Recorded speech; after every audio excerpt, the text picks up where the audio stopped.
Hello dear students, welcome back to the physics classes.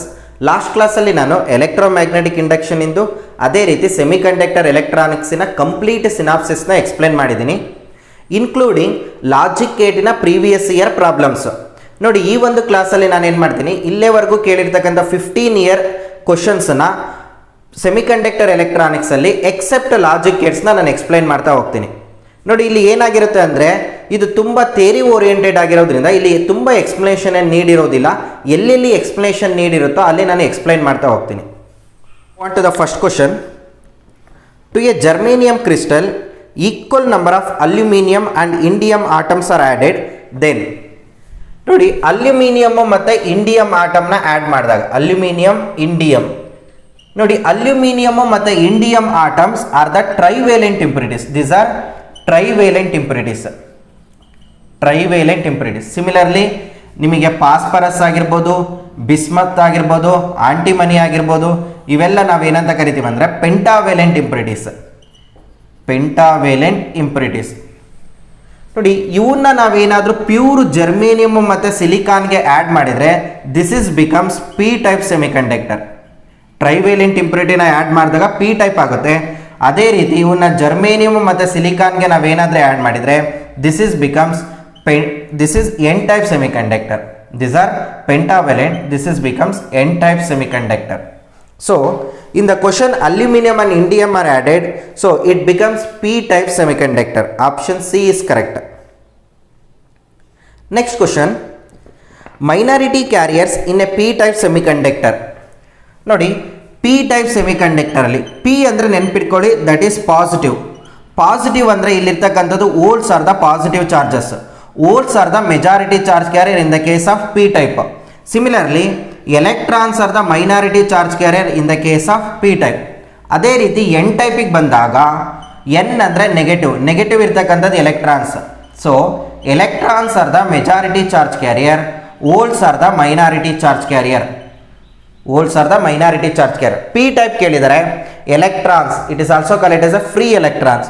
So answer for the question is minority charge carrier in P type semiconductor R free electrons. We move on to the next question. In a reverse biased diode, when the applied voltage changes by 1 volt, the current is found to be changed by 0.5 microampere. The reverse bias resistance is, resistance ಗೆ ನಿಮಗೆ formula ಗೊತ್ತಿದೆ, resistance R is equal to V divided by I. So R is equal to V ಕೊಟ್ಟಿದ್ರೆ voltage is 1 volt, current is 0.5 microampere minus 6. So R is equal to 10 to the power of minus 6 ಮೇಲ್ಗಡೆ ಹೋದರೆ 10 to the power of plus 6 divided by 0.5 ನ 1/2 ಅಂತ ಬರಿಬೋದು. So R is equal to 2 into 10 to the power of 6 ohm. This is the reverse bias resistance. So answer for the question is option B. Next question, in an unbiased PN junction, potential at P is equal to potential at A. Potential ಬಗ್ಗೆ information ಕೇಳಿದ್ದಾರೆ. ನೋಡಿ P N junction ಅಲ್ಲಿ unbiased ಅಂದರೆ ನಾವು ಯಾವುದೇ ರೀತಿ external ವೋಲ್ಟೇಜ್ನ apply ಮಾಡಿಲ್ಲ ಅಂದರೆ ಅದನ್ನು ಅನ್ಬಯಾಸ್ಡ್ ಅಂತ ಕರೀತಾರೆ. When we apply the external voltage to the P N junction, that is called it as biased. Unbiased ನೋಡಿ ಇಲ್ಲಿ ಏನಾಗಿರುತ್ತೆ, ಪೀಸ್ ಟೈಪ್ ಆಫ್ ಸೆಮಿಕಂಡಕ್ಟರಲ್ಲಿ holes are the majority charge carrier, okay, electrons are the minority charge carriers. Similarly in the N type, electrons are the majority charge carrier, holes are the minority charge carrier. ಇಲ್ಲಿ holes ಜಾಸ್ತಿ ಇದೆ, ಇಲ್ಲಿ volts ಕಡಿಮೆ ಇದೆ, ಇಲ್ಲಿ electrons ಜಾಸ್ತಿ ಇದೆ, ಇಲ್ಲಿ ಎಲೆಕ್ಟ್ರಾನ್ಸ್ ಕಡಿಮೆ ಇದೆ. ಸೊ ಇಲ್ಲಿರ್ತಕ್ಕಂಥ ವೋಲ್ಟ್ಸ್ಗಳು due to the concentration difference, these holes are moving towards this side. Similarly these electrons are moving towards this side. ಯಾಕಂದರೆ ಕಾನ್ಸಂಟ್ರೇಷನ್ ಡಿಫ್ರೆನ್ಸ್ ಇದೆ, ಇಲ್ಲಿ ಮೋರ್ ಕಾನ್ಸಂಟ್ರೇಷನ್ ಎಲೆಕ್ಟ್ರಾನ್ಸ್ ಇದ್ದರೆ ಇಲ್ಲಿ ಲೆಸ್ ಕಾನ್ಸಂಟ್ರೇಷನ್ ಎಲೆಕ್ಟ್ರಾನ್ಸ್ ಇದೆ. ಹಾಗಾಗಿ ಅದೇ ರೀತಿ ಇಲ್ಲಿ ಮೋರ್ ಕಾನ್ಸಂಟ್ರೇಷನ್ ಆಫ್ ವೋಲ್ಟ್ಸ್ ಇದ್ದರೆ ಇಲ್ಲಿ ಲೆಸ್ ವೋಲ್ಟ್ಸ್ ಇದೆ. ಕಾನ್ಸಂಟ್ರೇಷನ್ ಅಂದರೆ ಕ್ವಾಂಟಿಟಿ. ಹಾಗಾಗಿ ಎಲೆಕ್ಟ್ರಾನ್ಸ್ ಏನಾಗುತ್ತೆ ಅಂದರೆ ಎನ್ ಇಂದ ಪಿಗೆ ಡಿಫ್ಯೂಸ್ ಆಗುತ್ತೆ, ವೋಲ್ಟ್ಸು ಪಿ ಇಂದ ಎನ್ಗೆ ಡಿಫ್ಯೂಸ್ ಆಗೋಕ್ಕೆ ಸ್ಟಾರ್ಟ್ ಆಗುತ್ತೆ. ಆ ಟೈಮಲ್ಲಿ ಏನಾಗುತ್ತೆ ಅಂದರೆ ಇಲ್ಲಿ fixed layer of positive charges formation ಆಗುತ್ತೆ. ಸಿಮಿಲರ್ಲಿ ಇಲ್ಲಿ ಏನಾಗುತ್ತೆ, fixed layer of negative charges formation ಆಗುತ್ತೆ. ಈ ಒಂದು ರೀಜನನ್ನು ನಾವೇನಂತ ಕರಿತೀವಿ ಅಂದರೆ ಡಿಪ್ಲೀಷನ್ ರೀಜನ್ ಅಂತ ಕರಿತೀವಿ. Depletion region. ಡಿಪ್ಲೀಷನ್ ರೀಜನಲ್ಲಿ ಇರ್ತಕ್ಕಂಥ ಚಾರ್ಜ್ ಕ್ಯಾರಿಯರು ರೆಸ್ಟಲ್ಲಿರುತ್ತೆ. There is no movement for these charge carriers. ಈ ಪಾಸಿಟಿವ್ ಅಯಾನ್ಸ್ ಮತ್ತು ನೆಗೆಟಿವ್ ಅಯಾನ್ಸ್ಗೆ ಯಾವುದೇ ರೀತಿ ಮೂಮೆಂಟ್ ಇರೋದಿಲ್ಲ. ಯಾವುದೇ ರೀತಿ ಮೂಮೆಂಟ್ ಇರೋದಿಲ್ಲ, ಹಾಗಾಗಿ ಇಲ್ಲಿ ಏನಾಗುತ್ತೆ, ಪೊಟೆನ್ಷಿಯಲ್ ಡಿಫ್ರೆನ್ಸ್ ಕ್ರಿಯೇಟ್ ಆಗುತ್ತೆ. ಇಲ್ಲಿ ನೆಗೆಟಿವ್ ಇರೋದ್ರಿಂದ ಇಲ್ಲಿ ನೆಗೆಟಿವ್ ಪೊಟೆನ್ಷಿಯಲ್ ಕ್ರಿಯೇಟ್ ಆಗುತ್ತೆ. ಇಲ್ಲಿ ಪಾಸಿಟಿವ್ ಇರೋದ್ರಿಂದ ಇಲ್ಲಿ ಏನಾಗಿರುತ್ತೆ, ಪಾಸಿಟಿವ್ ವೋಲ್ಟೇಜ್ ಕ್ರಿಯೇಟ್ ಆಗುತ್ತೆ. ಸೊ ನೆಗೆಟಿವ್ ಪಾಸಿಟಿವ್, ಈ ಒಂದು ವೋಲ್ಟೇಜ್ನ ಅಥವಾ ಪೊಟೆನ್ಷಿಯಲ್ ಡಿಫ್ರೆನ್ಸ್ನ ನಾವು ಬ್ಯಾರಿಯರ್ ಪೊಟೆನ್ಷಿಯಲ್ ಅಂತ ಕರಿತೀವಿ. Barrier potential. ಸೊ ನೋಡಿ, ಇಲ್ಲಿ ಅಬ್ಸರ್ವ್ ಮಾಡಿ, ಪಿ ಸೈಡ್ ಏನಾಯಿತು, ನೆಗೆಟಿವ್ ಇದೆ, ಎನ್ ಸೈಡ್ ಏನಾಗಿದೆ, ಪಾಸಿಟಿವ್ ಇದೆ. ಸೊ ಪಾಸಿಟಿವ್ ಇದೆ ಅಂದರೆ that is higher potential, negative ಇದೆ ಅಂದರೆ ಲೋಯರ್ ಪೊಟೆನ್ಷಿಯಲ್. ಸೊ ಅನ್ಬಯಾಸ್ಡ್ ಜಂಕ್ಷನ್ನಲ್ಲಿ ಎನ್ ಸೈಡ್ ಏನಾಗಿರುತ್ತೆ, ಹೈ ಪೊಟೆನ್ಷಿಯಲ್ ಇರುತ್ತೆ, ಹೈ ಪೊಟೆನ್ಷಿಯಲ್. ಪಿ ಸೈಡ್ ಏನಾಗಿರುತ್ತೆ, ಲೋ ಪೊಟೆನ್ಷಿಯಲ್ ಇರುತ್ತೆ. This is very important. So answer for the question is potential at P is less than the potential at N. So option D is correct. Next question. The forbidden energy gap in germanium is 0.72 electron volt. Given Hc is equal to 12,400 electron volt angstrom, the maximum wavelength of radiation that will be generate electron hole pair is. ನೋಡಿ, question ಅಲ್ಲಿ ಏನು ಕೊಟ್ಟಿದ್ದಾರೆ ಅಂದರೆ 11th question ಅಲ್ಲಿ Eg they are given energy gap is 0.72 electron volt and also Hc constant ಕೊಟ್ಟಿದ್ದಾರೆ 12,400 electron volt angstrom. ಹಾಗಾದರೆ maximum wave length ಏನಾಗಿರುತ್ತೆ? We know that E is equal to h nu, that is equal to hc by lambda. Therefore lambda is equal to hc divided by E. ಇಲ್ಲಿ hc divided by E is nothing but energy gap. So lambda is equal to h c ಎಷ್ಟು ಕೊಟ್ಟಿದ್ರೆ 12,400 electron volt ಆಂಗ್ಸ್ಟ್ರಾಂಗ್ ಅಂದರೆ 10⁻⁻10 divided by E G ಎಷ್ಟು ಕೊಟ್ಟಿದ್ದಾರೆ 0.72 electron volt ಅಲ್ವಾ. ನೋಡಿ, electron volt get cancel out. So lambda is equal to this can be written as 124 into 10⁻². ನೋಡಿ, 2 zeros ಇದೆ, ಹಾಗಾಗಿ 10⁻² ಬರ್ತೀನಿ. ಇಲ್ಲಿ 10⁻⁻10 divided by 7212 into 10⁻⁻². So this can also be written as 124 divided by 72 into 10⁻⁻4. -2 ಇದ್ದಿದ್ದು +2 ಆಗುತ್ತೆ, ಅಲ್ಲಿಗೆ ಏನಾಯ್ತಿದ್ದು -6 ಆಗ್ತದೆ. ಇದನ್ನು ಸಿಂಪ್ಲಿಫೈ ಮಾಡಿದರೆ we can get lambda is equal to, ನೋಡಿ 72 ಅಂದರೆ 3 6, this is 6 2, so 1 8, this is becomes 3 1, this is becomes 31/18. So we can approximately we can get 1831. So 30 18 1s, remaining will be 3 here 1 0.7. So this is equal to 1.7 into 10⁻⁻6 meter. But option ಅಲ್ಲಿ ಆಂಗ್ಸ್ಟ್ರಾಂಗ್ ಅಲ್ಲಿ ಇದೆ, ಆಂಗ್ಸ್ಟ್ರಾಂಗ್ ಅಲ್ಲಿ ಬರೆದ್ರೆ ಏನಾಗುತ್ತೆ 1 2 3 into 10⁻⁻10 meter. So 17,000 ಆಂಗ್ಸ್ಟ್ರಾಂಗ್. Nearly ಏನು ಬರಬೇಕು, 17,000 ಬರಬೇಕು. Approximate option C 17,222 ಆಂಗ್ಸ್ಟ್ರಾಂಗ್. ನಾನು ಅಪ್ರಾಕ್ಸಿಮೇಟಲ್ಲಿ ತೊಗೊಂಡಿದ್ದೀನಿ, ಎಕ್ಸಾಕ್ಟ್ ಆನ್ಸರು 17,222 ಆಂಗ್ಸ್ಟ್ರಾಂಗ್ ಆಗುತ್ತೆ. So option C is correct. Next question. Pick out the statement which is not correct ಅಂತ ಹೇಳಿದ್ದಾರೆ. ಅಂದರೆ ಇಲ್ಲಿ 3 ಆಪ್ಷನ್ಸ್ ಸರಿ ಇದೆ, ಒಂದು ಆಪ್ಷನ್ ರಾಂಗ್ ಇದೆ. First option, at A low temperature the resistance of A semiconductor is very high. ನಾವು ರೆಸಿಸ್ಟೆನ್ಸ್ನ discuss ಮಾಡಬೇಕು ಅಂದರೆ ನೋಡಿ, for conductors resistance as well as resistivity for A conductor as the temperature increases resistance and resistivity is also increases for conductors are metals. Similarly for semiconductors, as the temperature increases resistivity will be decreases, resistivity as well as resistance. So this is for semiconductors. Similarly for alloys, resistivity and resistance is almost independent on a temperature, little bit change ಆಗುತ್ತೆ. So ನೋಡಿ, temperature low ಇದ್ದಾಗ resistance ಏನಾಗಿದೆ, ತುಂಬ ಜಾಸ್ತಿ ಇದೆ.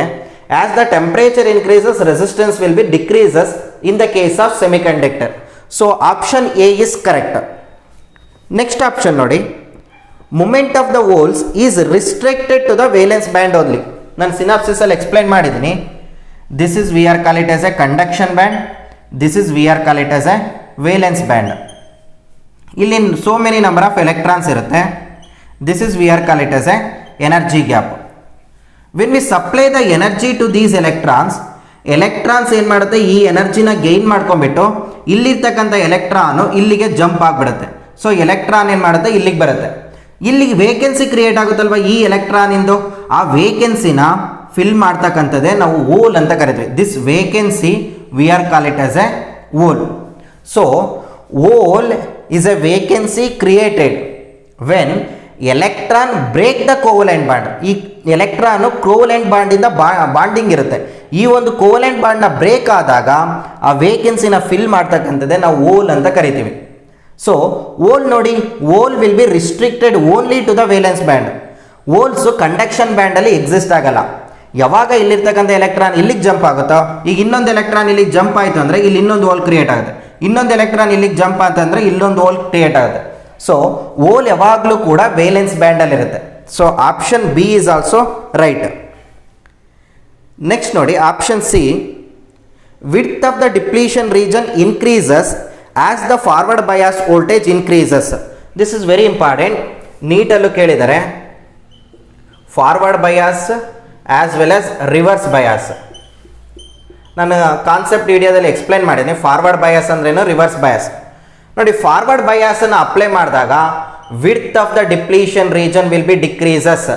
Similarly barrier potential is also decreases. Barrier height is also decreases.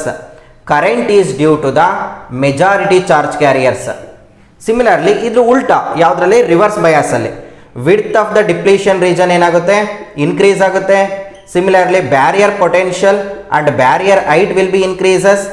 Current is due to the minority charge carriers. So option C ಅಲ್ಲಿ ಏನು ಹೇಳಿದ್ದಾರೆ ಅಂದರೆ, width of the depletion region increases as the forward bias voltage increases. But forward bias voltage increase ಆದಂಗೆ width decrease ಆಗುತ್ತೆ. So option C is wrong. In forward bias the diode heavily conduct. ಹೌದು, forward bias ಅಲ್ಲಿ current flow ಆಗುತ್ತೆ. Ideal ಕೇಸಲ್ಲಿ reverse bias ಅಲ್ಲಿ there is no current flow. So in the case of forward bias ತುಂಬಾನೇ little bit resistance ಇರುತ್ತೆ. ಕಡಿಮೆ resistance ಇರುತ್ತೆ ಅಂದರೆ ಮೋರ್ ಕರೆಂಟ್ ಫ್ಲೋ ಆಗುತ್ತೆ. So forward bias will highly conduct. Option D is also right. So the correct option, that is the wrong statement, is option C. Next question. In the case of forward biasing of a PN junction diode, which one of the following figure correctly depict the direction of conventional current indicated by a arrow mark ಅಂತ ಇದೆ ನೋಡಿ. Direction of the conventional current, ನಮಗೆ ಗೊತ್ತಿದೆ. Conventional current direction is from positive to negative. This is the direction of the conventional current. It is also call it as a opposite to the electron current, electron direction ಅಂತ ಹೇಳ್ಬೋದು. ನೋಡಿ, P N junction ಅಲ್ಲಿ this is the P terminal, this is the N type semiconductor. P side ಅಲ್ಲಿ positive are the majority charge carrier, electrons are the minority charge carrier, electrons are the majority charge carrier. So ಇಲ್ಲೇನಾಗಿರುತ್ತೆ, positive volts ಜಾಸ್ತಿ ಇರುತ್ತೆ, ಇಲ್ಲಿ volts ಕಡಿಮೆ ಇರುತ್ತೆ. So ಇಲ್ಲಿರ್ತಕ್ಕಂಥ volts ಎಲ್ಲ ಏನಾಗುತ್ತೆ, ಈ ಕಡೆ ಸೈಡಿಗೆ ಡಿಫ್ಯೂಸ್ ಆಗೋಕ್ಕೆ ಸ್ಟಾರ್ಟ್ ಆಗುತ್ತೆ. ಇಲ್ಲಿ ಎಲೆಕ್ಟ್ರಾನ್ಸ್ ಜಾಸ್ತಿ ಇರುತ್ತೆ, ಇಲ್ಲಿ ಎಲೆಕ್ಟ್ರಾನ್ಸ್ ಕಡಿಮೆ ಇರುತ್ತೆ. ಸೊ ಕಾನ್ಸಂಟ್ರೇಷನ್ ಡಿಫ್ರೆನ್ಸ್, ಇಲ್ಲಿರ್ತಕ್ಕಂಥ ಎಲೆಕ್ಟ್ರಾನ್ಸ್ ಎಲ್ಲ ಹೈಯರ್ ಪೊಟೆನ್ಷಿಯಲ್ ಇಂದ ಲೋಯರ್ ಪೊಟೆನ್ಷಿಯಲ್ಗೆ ಮೂವ್ ಆಗೋಕ್ಕೆ ಸ್ಟಾರ್ಟ್ ಆಗುತ್ತೆ. ಸೊ ನೋಡಿ, ಇಲ್ಲಿ ಎಲೆಕ್ಟ್ರಾನ್ಸ್ ಅಲ್ವಾ, ಇಲ್ಲಿ ವೋಲ್ಟ್ಸ್ ಮೂಮೆಂಟ್ ಅಂದರೆ ಪಾಸಿಟಿವ್ ಚಾರ್ಜಸ್ ಮೂವ್ ಆಗ್ತಾ ಇದೆ. ಇಲ್ಲಿ ಈ ಕೇಸಲ್ಲಿ ನೆಗೆಟಿವ್ ಚಾರ್ಜಸ್ ಮೂವ್ ಆಗ್ತಿದೆ. ನಮಗೆ ಡೈರೆಕ್ಷನ್ ಆಫ್ ದ ಕರೆಂಟ್ ಏನು, positive terminal to negative terminal. ಇದು ಪಾಸಿಟಿವ್ ಟು ನೆಗೆಟಿವ್ ಹೋಗ್ತಾ ಇದೆಯಲ್ವಾ. ಸೊ ನಾವು ಪಿ ಸೈಡ್ನ ಕೊಡಬೇಕಾದ್ರೆ ಯಾವ ರೀತಿ ಕೊಡಬೇಕು, ಈ ಡೈರೆಕ್ಷನಲ್ಲೇ ಕೊಡಬೇಕು. This is correct. For N ಸೈಡಲ್ಲಿ ನೋಡಿ, ಎನ್ ಸೈಡಲ್ಲಿ ಇರ್ತಕ್ಕಂಥದ್ದು ಎಲೆಕ್ಟ್ರಾನ್ಸು ನೆಗೆಟಿವ್ ಇಂದ ಪಾಸಿಟಿವ್ ಸೈಡ್ ಮೂವ್ ಆಗ್ತಿದೆ. ಬಟ್ ಕರೆಂಟ್ ಡೈರೆಕ್ಷನ್ನು ಪಾಸಿಟಿವ್ ಇಂದ ನೆಗೆಟಿವ್ ಅಲ್ವಾ. ಸೊ ಇದನ್ನು ಕೊಡಬೇಕಾದ್ರೆ ಹೇಗೆ ಕೊಡಬೇಕು ನಾವು, ಎನ್ ಸೈಡಲ್ಲೂ ಕೂಡ the direction will be opposite to the electron motion. ನೆನ್ಪಿಟ್ಕೊಳ್ಳಿ, direction of the conventional current positive to negative. But ಇಲ್ಲಿ ಎಲೆಕ್ಟ್ರಾನ್ ನೆಗೆಟಿವ್ ಇಂದ ಪಾಸಿಟಿವ್ ಹೋಗ್ತಿದೆ, ಆದ್ರೂ ಕರೆಂಟಿನ ಡೈರೆಕ್ಷನ್ನು ಪಾಸಿಟಿವ್ ಇಂದ ನೆಗೆಟಿವ್ ಕೊಡಬೇಕು, ಇದ್ರ opposite. So correct representation, this is the correct representation. Option D is correct. Next question, in which of the following statement to obtain the impure semiconductor is of P type? ಇದರಲ್ಲಿ following ಆಪ್ಷನ್ಸಲ್ಲಿ P type ಯಾವುದಾಗಿರುತ್ತೆ ಅಂತ ನಮಗೆ ಗೊತ್ತಿದೆ. P type ಆಗಿರಬೇಕಂದ್ರೆ pure germanium ಆಗಿರ್ಬೋದು ಅಥವಾ silicon ಆಗಿರ್ಬೋದು, ಇವಕ್ಕೆ ನಾವೇನು ಮಾಡಬೇಕು, ಟ್ರೈವೇಲೆಂಟ್ ಇಂಪ್ಯೂರಿಟಿನ ಡೋಪ್ ಮಾಡಬೇಕು. ಟ್ರೈವೇಲೆಂಟ್ ಇಂಪ್ಯೂರಿಟೀಸ್ ನೋಡಿ, ಟ್ರೈವೇಲೆಂಟ್ ಇಂಪ್ಯೂರಿಟೀಸು ನಮಗಿರ್ತಕ್ಕಂಥದ್ದು ಬಿಸ್ಮತ್ ಅಲ್ಲ, boron, aluminium, gallium. Boron, aluminium, gallium are the trivalent impurities. Similarly phosphorus, antimony, bismuth are the pentavalent impurities. ನೋಡಿ ನಮ್ಮ ಆಪ್ಷನ್ಸಲ್ಲಿ germanium is doped with bismuth is a pentavalent dope ಮಾಡಿದರೆ ನಮಗೇನು ಬರುತ್ತೆ, N type ಬರುತ್ತೆ. Option A is wrong. Silicon is doped with antimony, that is also N type. Germanium is doped with gallium ನೋಡಿ, that is the trivalent. So option C is correct, because trivalent ಇಂಪ್ಯೂರಿಟಿನ dope ಮಾಡಿದರೆ ನಮಗೆ P type ಬರ್ತದೆ. Silicon is doped with phosphorus is a pentavalent. ನಮಗೆ pentavalent dope ಮಾಡಿದರೆ ನಮಗೇನು ಬರುತ್ತೆ, N type ಬರುತ್ತೆ. So correct option is option C. Next question, the width of the depletion region in P N junction diode. ಅದ್ರ ಬಗ್ಗೆ ಹೇಳಿದ್ದೀನಿ. Width forward ಬಯಾಸಲ್ಲಿ decrease ಆಗುತ್ತೆ, ರಿವರ್ಸ್ ಬಯಾಸಲ್ಲಿ ಇನ್ಕ್ರೀಸ್ ಆಗುತ್ತೆ. So answer for the question is increases by reverse bias. Next question, in N type semiconductor electrons are majority charge carriers but it does not show any negative charge. The reason is, ನೋಡಿ ಯಾವುದೇ ಒಂದು ಆಟಮ್ನ consider ಮಾಡಿದರೆ, it may be germanium, it may be silicon, it may be any atom, it is electrically neutral. So electrically neutral ಆಗಿರೋದ್ರಿಂದ ನಮಗೆ more positive charge ಇದೆ, more negative ಚಾರ್ಜನ್ನು ನಾವು ಶೋ ಮಾಡಲ್ಲ. It is always atom is electrically neutral. So N type ಸೆಮಿಕಂಡಕ್ಟರ್ಲಿ electrons majority charge carrier ಆಗಿದ್ರೂ ಕೂಡ it does not shows any negative charge because atom is electrically neutral. So answer for the question is option C. Next question, the circuit has two oppositely connected ideal diodes in parallel. What is the current flowing in the circuit? ನೋಡಿ ಕರೆಂಟ್ನ calculate ಮಾಡಕ್ಕೆ ಹೇಳಿದ್ದಾರೆ. This is very important. ಈ ಕ್ವಶನ್ನ ನಿಮ್ಮ neat ಎಕ್ಸಾಮಿನೇಷನಲ್ಲೂ ಕೂಡ ಕೇಳಿದ್ದಾರೆ, ಅದೇ ರೀತಿ ಜೆಇನಲ್ಲೂ ಕೂಡ ಕೇಳಿದ್ದಾರೆ. ನೆನ್ಪಿಟ್ಕೊಳ್ಳಿ, ಯಾವ ಬಯಾಸ್ ಮೀನ್ಸ್ ಯಾವ ಡಯೋಡು ರಿವರ್ಸ್ ಬಯಾಸ್ ಆಗಿರುತ್ತೋ ಅಲ್ಲಿ ಯಾವುದೇ ರೀತಿ ಕರೆಂಟ್ ಫ್ಲೋ ಆಗಲ್ಲ. ರಿವರ್ಸ್ ಬಯಾಸ್ ಆಗಿದ್ರೆ current is zero if it is ideal. ನಿಮ್ಮ ಆಲ್ಮೋಸ್ಟ್ ಕ್ವಶನಲ್ಲಿ ಐಡಿಯಲ್ ಡಯೋಡ್ಸ್ನೇ ಕೊಟ್ಟಿದ್ದಾರೆ. ಇಲ್ಲೂ ಕೂಡ D1 and D2 are ideal. Reverse bias ಅಂದರೆ ನೋಡಿ, this is the diode, this is we are call it as a p side, this is n side. p side na positive connect ಮಾಡಿ n side na negative connect ಮಾಡಿದ್ರೆ this is we are call it as a forward bias ಅಂತ ಕರಿತೀವಿ. this is p, that is the positive side, this is negative side. Similarly ಇದರ reverse connect ಮಾಡಿದ್ರೆ ಈ ರೀತಿ connect ಮಾಡಿದಾಗ this is negative, p side ನ negative connect ಮಾಡಿ N ಸೈಡ್ನ ಪಾಸಿಟಿವ್ ಕನೆಕ್ಟ್ ಮಾಡಿದರೆ ನಾವು ಅದನ್ನು ರಿವರ್ಸ್ ಬಯಾಸ್ ಅಂತ ಕರಿತೀವಿ. This is call it as a reverse bias. So ಈ ಎರಡೂ ಕೇಸನ್ನು ಅಬ್ಸರ್ವ್ ಮಾಡಿ. ಇಲ್ಲಿ ನೋಡಿ, ಈ ಸೈಡ್ ಪಿ ಅಲ್ವಾ, ದಿಸ್ ಇಸ್ ಎನ್. ಪಿನ ಏನು ಮಾಡಿದ್ದೀವಿ, ಪಾಸಿಟಿವ್ ಕನೆಕ್ಟ್ ಮಾಡಿದ್ದೀನಿ, ಎನ್ನ ನೆಗೆಟಿವ್ ಕನೆಕ್ಟ್ ಮಾಡಿ. So this is forward bias. ಇಲ್ಲಿ ಎನ್ನ ನಾನೇನು ಮಾಡಿದ್ವಿ, ಪಾಸಿಟಿವ್ ಕನೆಕ್ಟ್ ಮಾಡಿದ್ವಿ, ಪಿನ ಏನು ಮಾಡಿದ್ವಿ, negative. This is reverse bias. Reverse bias ಹೋಗ್ತಾ ಇದೆ ಅಂದರೆ ಇಲ್ಲಿ ಯಾವುದೇ ರೀತಿ ಕರೆಂಟ್ ಫ್ಲೋ ಆಗಲ್ಲ, ಇದು ಓಪನ್ ಸರ್ಕ್ಯೂಟ್ ಥರ ಆ್ಯಕ್ಟ್ ಆಗುತ್ತೆ. ಆ ಕಾರಣಕ್ಕೆ ನಾವೇನು ಮಾಡಬೇಕಂದ್ರೆ ಈ ಡಯೋಡ್ನ ಎಲಿಮಿನೇಟ್ ಮಾಡಬೇಕು. ಇದು ಯಾವುದೇ ರೀತಿ ಉಪಯೋಗಕ್ಕಿಲ್ಲ, ಯಾಕಂದರೆ ಇದು ರಿವರ್ಸ್ ಬಯಾಸು. ರಿವರ್ಸ್ ಬಯಾಸಲ್ಲಿ ಕರೆಂಟ್ ಹೋಗಲ್ಲ, ಇದನ್ನು ನೀವು ತೊಗೊಳ್ಳೇಬಾರ್ದು. ನೆಕ್ಸ್ಟ್ ನೋಡಿ, ಕರೆಂಟ್ನ ಕ್ಯಾಲ್ಕುಲೇಟ್ ಮಾಡೋಣ. Current is equal to voltage or potential difference divided by R total. R total ನೋಡಿ, ಇಲ್ಲಿ 4 ಓಮ್ ಇದೆ. ಡಯೋಡ್ಗೆ ಯಾವುದೇ ರೀತಿ ರೆಸಿಸ್ಟೆನ್ಸ್ ಕೊಟ್ಟಿಲ್ಲ. ಇಲ್ಲಿ 3 ಓಮ್ ಇದೆ. 3 ಮತ್ತು 4 ನೋಡಿ ಯಾವ ರೀತಿ ಕನೆಕ್ಟ್ ಮಾಡಿದರೆ end to end. This is in series. 4 + 3 7.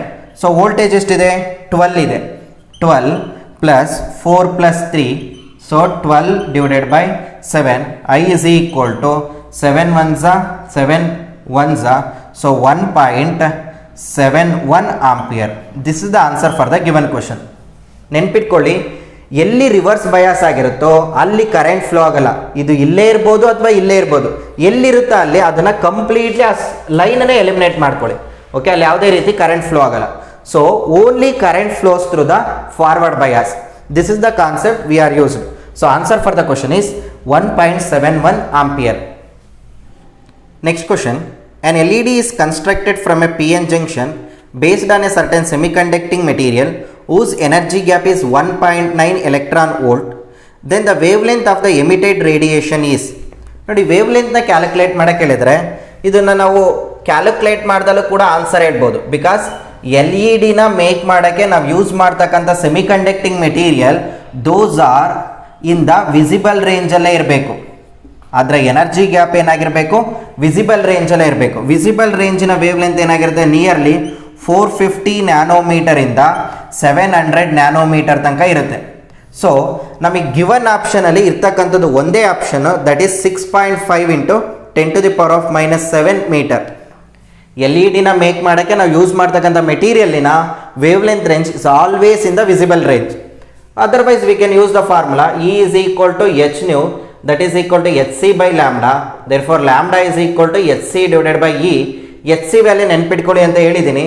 hc value ಏನಿರುತ್ತೆ, 1240 electron volt nanometre. Otherwise 12400 electron volt angstrom. ಯಾವುದಾದ್ರೂ ಎರಡರಲ್ಲಿ ಒಂದು ವ್ಯಾಲ್ಯೂ. ಎನರ್ಜಿ ಗ್ಯಾಪ್ ಎಷ್ಟು ಕೊಟ್ಟಿದ್ದಾರೆ, 1.9 electron volt. Electron volt get cancel out.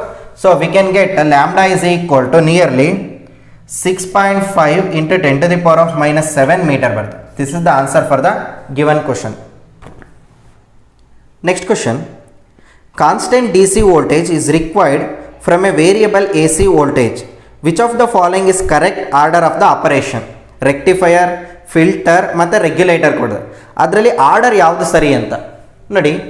Rectifier is a device used to convert AC into DC.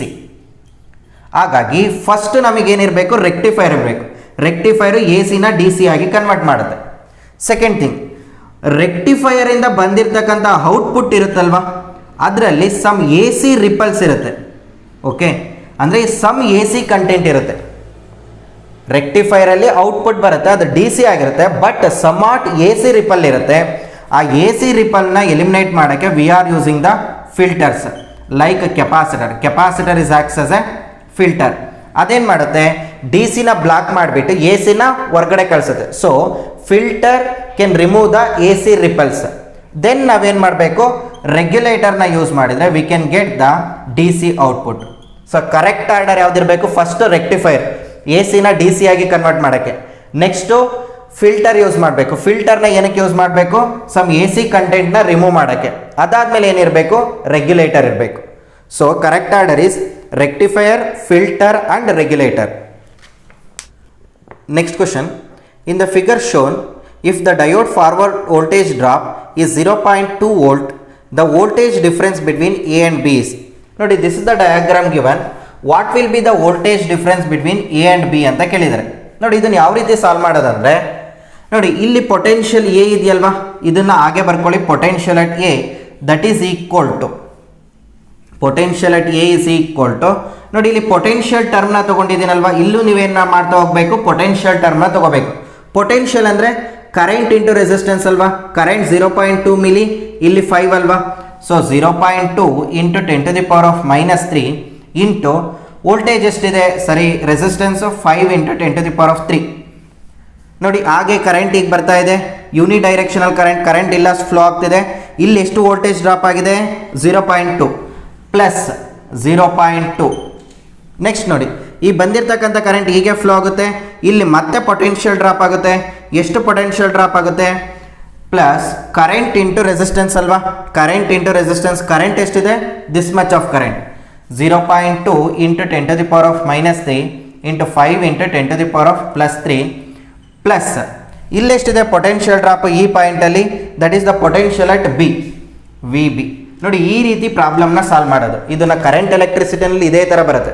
ನೋಡಿ ನೀವು ಎಲ್ಲಿಂದ start ಮಾಡ್ತೀರೋ ಅಲ್ಲಿಗೆ ಪೊಟೆನ್ಷಿಯಲ್ ಅಟ್ ಏನು ಕೊಟ್ಟಿರ್ತಾರೆ ಅದು ಬರ್ಕೊಳ್ಳಿ. Potential at A that is equal to ಇಲ್ಲಿ ಎಷ್ಟು ಪೊಟೆನ್ಷಿಯಲ್ ಇದೆ, ಇಲ್ಲಿ ಎಷ್ಟು ಡ್ರಾಪ್ ಆಗ್ತಿದೆ, current into resistance 0.2 into 5 0.2 into 5 plus ಇಲ್ಲಿ ಎಷ್ಟು ಪೊಟೆನ್ಷಿಯಲ್ ಡ್ರಾಪ್ ಡಯೋಡ್ ಹತ್ರ 0.2.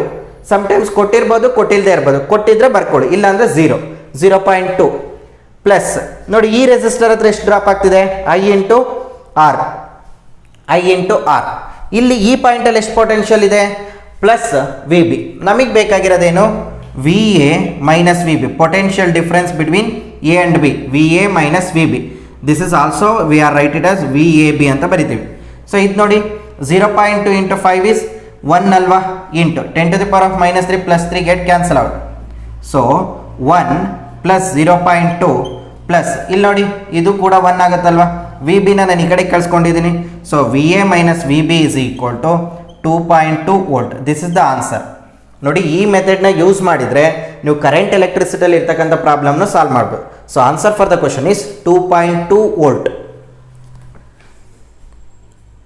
Next question, the energy gap in case of which of the following is less than 3 electron volt.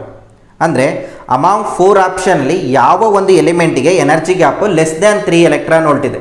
ನಮಗೆ ಗೊತ್ತಿದೆ ಕಂಡಕ್ಟರ್ಸ್ ಅಥವಾ ಮೆಟಲ್ಸ್ ಅಂತ ಕರಿತೀವಿ. ಮೆಟಲ್ಸಲ್ಲಿ ಏನಾಗಿರುತ್ತೆ, ಎನರ್ಜಿ ಗ್ಯಾಪು 0, ಓವರ್ಲ್ಯಾಪಿಂಗ್ ಆಗಿರುತ್ತೆ. ಇನ್ ದ ಕೇಸ್ ಆಫ್ ಸೆಮಿಕಂಡಕ್ಟರ್ ಅಂದರೆ ಜರ್ಮೇನಿಯಮ್ ಅಥವಾ ಸಿಲಿಕಾನ್, ಇದರಲ್ಲಿ energy gap less than 3 EV ಆಗಿರುತ್ತೆ. In the case of insulator, energy gap greater than 3 electron volt. So, among given options, germanium having a energy gap less than 3 electron volts. Actually, semiconductor anta karibodi. Semiconductor having a energy gap less than 3 electron volt. So, answer is option C. Next question. The density of an electron hole pair in a pure germanium is 3 into 10 to the power of 16 per meter cube at room temperature ಅಂತ ಕೊಟ್ಟಿದ್ದಾರೆ. On doping with aluminum, the hole density increases to 4.5 into 10 to the power of 22 per meter cube.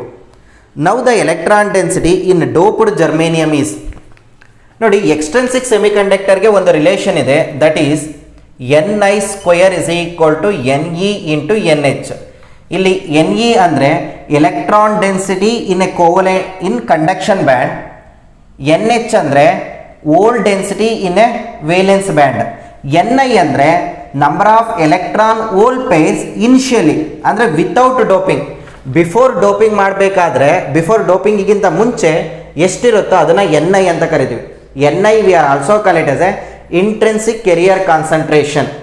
ಇಲ್ಲಿ ಕೇಳಿರ್ತಕ್ಕಂಥದ್ದು number of electrons that is equal to Ni square divided by NH. Ni ಕೊಟ್ಟಿದ್ದಾರೆ ಕ್ವಶನಲ್ಲಿ 3 into 10 to the power of 16 per metre cube divided by NH ಕೊಟ್ಟಿದ್ದಾರೆ 4.5 into 10 to the power of 22. ಇದನ್ನು simplify ಮಾಡಿದರೆ 3 square means 9 into 10 to the power of 32 divided by ನೋಡಿ 4.5ನ 9/2 ಅಂತ ಬರ್ಕೋಬೋದು into 10 to the power of 22. ಸೊ 9 get cancel out, 2 ಮೇಲ್ಗಡೆ ಹೋದರೆ 2 into 10 to the power of 22 ಇದೆ, ಇಲ್ಲಿ 32 ಇದೆ, so 10 per metre cube. So electron density ಏನಾಯಿತು 2 into 10 to the power of 10 per metre cube. Next question, the conductivity of semiconductor increases with increase in temperature because. ನೋಡಿ conductivity ಹೇಗೆ increase ಆಗುತ್ತೆ ಅಂದರೆ ಸೆಮಿಕಂಡಕ್ಟರಲ್ಲಿ, this is we are call it as a valence band, this is we are call it as a conduction band. at room temperature ಅಲ್ಲಿ ಏನಾಗಿರುತ್ತೆ, at ordinary ಟೆಂಪ್ ಅಥವಾ 0 ಕೆಲ್ವಿನಲ್ಲಿ electrons ಎಲ್ಲ ಎಲ್ಲಿರುತ್ತೆ, valence ಬ್ಯಾಂಡಲ್ಲಿರುತ್ತೆ. There is no electrons in the conduction band. ಹಾಗಾಗಿ 0 ಕೆಲ್ವಿನಲ್ಲಿ semiconductor insulator ಥರ behave ಆಗುತ್ತೆ, because there is no conductivity. As the temperature increases, electrons ಇಲ್ಲಿ ಏನಾಗುತ್ತೆ, ಕೋವಲೆಂಟ್ ಬ್ಯಾಂಡ್ನ ಬ್ರೇಕ್ ಮಾಡ್ಕೊಂಡ್ಬಿಟ್ಟು ಇಲ್ಲಿರ್ತಕ್ಕಂಥ ಎಲೆಕ್ಟ್ರಾನು ಈ ಕಂಡಕ್ಷನ್ ಬ್ಯಾಂಡಿಗೆ ಜಂಪ್ ಆಗುತ್ತೆ. ಸೊ ಇಲ್ಲಿ ವೇಕೆನ್ಸಿ ಕ್ರಿಯೇಟ್ ಆಗುತ್ತಲ್ವ, ಆ ವೇಕೆನ್ಸಿನ ನಾವು ಹೋಲ್ ಅಂತ ಕರಿತೀವಿ. As the temperature increases, electron ಎಲ್ಲ ಇಲ್ಲಿರ್ತಕ್ಕಂಥ ಎಲೆಕ್ಟ್ರಾನ್ಸ್ಗಳೆಲ್ಲ ಏನಾಗುತ್ತೆ, ಇಲ್ಲಿ ಅಪ್ವರ್ಡ್ ಮೂವ್ ಆಗ್ತದೆ, means they moving towards the conduction band. ಅದೇ ರೀತಿ ಎಷ್ಟು ಎಲೆಕ್ಟ್ರಾನ್ ಇಲ್ಲಿ ಮೂವ್ ಆಗುತ್ತೋ ಅಷ್ಟೇ ಏನಾಗ್ತಾ ಹೋಗುತ್ತೆ, ಇಲ್ಲಿ ಹೋಲ್ಸು ಕ್ರಿಯೇಟ್ ಆಗ್ತಾ ಹೋಗುತ್ತೆ. So, as the temperature increases, number of charge carrier increases. ನೋಡಿ ಚಾರ್ಜ್ ಕ್ಯಾರಿಯರ್ ವೋಲ್ಟ್ಸ್ ಇನ್ಕ್ರೀಸ್ ಆಗ್ತಿದೆ, ಇಲ್ಲಿ ಫ್ರೀ ಎಲೆಕ್ಟ್ರಾನ್ಸ್ ಇನ್ಕ್ರೀಸ್ ಆಗ್ತಿದೆ. ಫ್ರೀ ಎಲೆಕ್ಟ್ರಾನ್ ಇನ್ಕ್ರೀಸ್ ಆಗ್ತಿದೆ ಅಂದರೆ there is a conductivity. Free electrons ಎಷ್ಟು ಇನ್ಕ್ರೀಸ್ ಆಗುತ್ತೋ ಅಷ್ಟು ಕಂಡಕ್ಟಿವಿಟಿ ಇನ್ಕ್ರೀಸ್ ಆಗುತ್ತೆ. So as the temperature increases, number of charge carriers will be increases. So option B ಮತ್ತು ಸಿ ಯಲ್ಲಿ number of charge carrier increases ಅಂತ ಕೊಟ್ಟಿದ್ದಾರೆ. What about relaxation time? ನೋಡಿ, relaxation time ಅಂದರೆ the time interval between the two successive collisions. Temperature increase ಆದಂಗೆ collision ಏನಾಗುತ್ತೆ, ಕ್ವಿಕ್ಕಾಗಿ ಆಗುತ್ತೆ. Collision ಕ್ವಿಕ್ಕಾಗಿ ಆಗ್ತಿದೆ ಅಂದರೆ ಟೈಮ್ ಗ್ಯಾಪ್ ಏನಾಗುತ್ತೆ, ರೆಡ್ಯೂಸ್ ಆಗ್ತಾ ಹೋಗುತ್ತೆ. ಸೊ ರಿಲ್ಯಾಕ್ಸೇಷನ್ ಟೈಮ್ ಏನಾಗ್ತಾ ಹೋಗುತ್ತೆ, ಡಿಕ್ರೀಸ್ ಆಗ್ತಾ ಹೋಗುತ್ತೆ, because collision becomes quick. But the decrease in relaxation time ಇದೆಯಲ್ವಾ, this effect is less as compare to the increase in the number density. Conductivity increase ಆಗಬೇಕಂದ್ರೆ number density ನಮಗೆ ಅಥವಾ number of free charges ಏನಾಗಿರಬೇಕು, ಜಾಸ್ತಿ ಇರಬೇಕು. So answer for the question is option C. Number density of current carrying increases, relaxation time decreases, but effect of decrease in relaxation time is much less than the increase in number density. So best option is option C. Next question, a positive hole in a semiconductor is, positive hole ಅನ್ನೋದು ನೋಡಿ, this is the valence band. ಇಲ್ಲಿ ಏನಾಗಿರುತ್ತೆ, so many number of electrons ಇರುತ್ತೆ. ಈ ಎಲ್ಲ ಎಲೆಕ್ಟ್ರಾನ್ಸ್ಗೆ ಏನಾಗಿರುತ್ತೆ, there is a covalent bonding. This is the conduction band. When temperature increase ಆದಂಗೆ ಇಲ್ಲಿರ್ತಕ್ಕಂಥ ಕೋವಲೆಂಟ್ ಬಾಂಡ್ ಬ್ರೇಕ್ ಆಗಿಬಿಟ್ಟು ಇಲ್ಲಿರ್ತಕ್ಕಂಥ ಎಲೆಕ್ಟ್ರಾನ್ ಏನಾಗುತ್ತೆ, ಇಲ್ಲಿಗೆ ಜಂಪ್ ಆಗುತ್ತೆ. So electron will jump to the conduction band. ಇಲ್ಲಿ ವೇಕೆನ್ಸಿ ಕ್ರಿಯೇಟ್ ಆಗುತ್ತಲ್ವಾ, that vacancy we are call it as a hole. That vacancy we are call it as a hole. So hole is a vacancy created when electron leaves a covalent bond. ಈ covalent ಬಾಂಡನ್ನು leave ಮಾಡಿದಾಗ ಬರ್ತಕ್ಕಂಥ ವೇಕೆನ್ಸಿನ ನಾವೇನಂತ ಕರಿತೀವಿ, hole ಅಂತ ಕರಿತೀವಿ. So answer for the question is option D. Next question, a 220 volt AC supply is connected between the points A and B as shown in the figure. What will be the potential difference V across the capacitor? ನೋಡಿ, ಇಲ್ಲಿ capacitor ಅಲ್ಲಿ ಎಷ್ಟು potential difference, ಇಲ್ಲಿ ಎಷ್ಟು potential difference ಅಂತ ಕೇಳಿದ್ದಾರೆ. ನೋಡಿ, this is 220 volt is the AC voltage. AC voltage ಯಾವಾಗಲೂ ಕೂಡ ನಮಗೆ ಏನಾಗಿರುತ್ತೆ, VRMS ಆಗಿರುತ್ತೆ. VRMS is equal to 220 volt ಕೊಟ್ಟಿದ್ದಾರೆ. ಇದು ಪ್ಯಾರಲಲ್ ಆಗಿರೋದ್ರಿಂದ ಇಲ್ಲೂ ಏನಾಗಿರುತ್ತೆ, VRMS 220 ವೋಲ್ಟ್ ಆಗಿರುತ್ತೆ. ಬಟ್ ಪೊಟೆನ್ಷಿಯಲ್ ಡಿಫರೆನ್ಸ್ ಯಾವಾಗಲೂ ಕೂಡ V0 ಆಗಿರುತ್ತೆ across the capacitor. So VRMS is equal to V0 divided by √2. So V0 is equal to √2 times VRMS. So √2 into VRMS ಎಷ್ಟಿದೆ, 220 volt. So answer for the question is √2 times 220 volt.